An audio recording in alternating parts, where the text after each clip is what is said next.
Imaginaries. I've known Charlie for as long as he can remember. Really, I've known him even longer than that. I was assigned to him shortly after he was born, as all of us imaginaries are. Every child needs a guide, a companion to help them through life. It's my job to do this, except Charlie is my first. It's a great honour to be a child's imaginary, especially beyond their 5th or 6th year. One imaginary I know stayed with a child until they were 11. They always brag that they still go back and visit them from time to time, but I'm not sure I believe that. Charlie and I live with his grandma, as his parents aren't around anymore. Grandma Janet is surprisingly very supportive of me. Grown-ups aren't able to see imaginaries as a rule. However, Grandma Janet even sets me a place at the dinner table if Charlie tells her I'm hungry, and always tucks me in and says goodnight alongside Charlie. Every single night.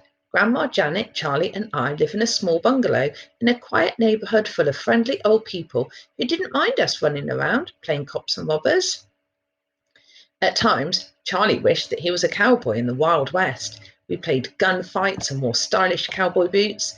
On other occasions, he would pretend to be a famous footballer, scoring goals for his favourite team, England. I was never so good at football. Charlie's imagination is a truly amazing thing. He's able to create environments and scenarios in his head using nothing but his own brain.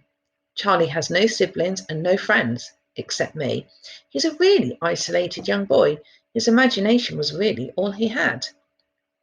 My favourite memory of Charlie is when we played Indiana Jones in Grandma's back garden. Charlie was Indiana Jones and I was the villain. We used everything from the path to the patio and the wedge to the fence to create obstacles to be overcome. He is my bestest friend. I will cherish this friendship in my heart forever and ever. As Charlie grew older, he grew more and more reliant on me, as I was on him. This worried me, as I was afraid Charlie would not be independent or resilient in the future. But the flickering would soon begin. A child gives us life. When they stop talking to us, stop acknowledging us, we cease to exist. That's not to say we die, per se, we just become beings of the air until another child is in need of our particular skill set. It's almost like being unemployed, as humans would understand it. It's incredibly mundane. At age 5, Charlie has primary school very soon. Since school is fast approaching, I don't know how I'm going to break this to him.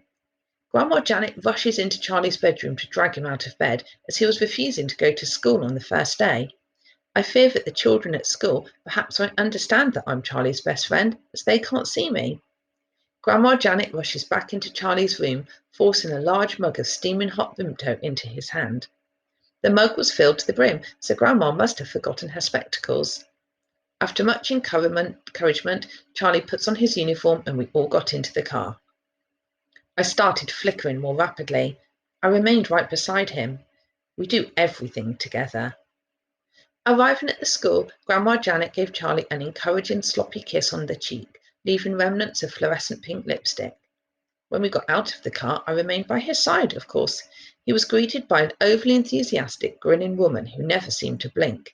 This was Charlie's teacher. Welcoming him in, Charlie sat in his assigned seat with 4 other and began drawing. Usually Charlie and I would draw pictures of each other. This time he didn't. He drew an adequate picture of Spider-Man instead. Then the child beside him started talking to him about Spider-Man and comic books.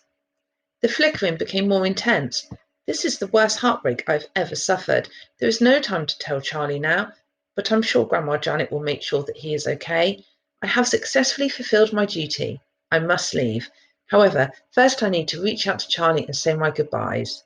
And that was the worst job of my life.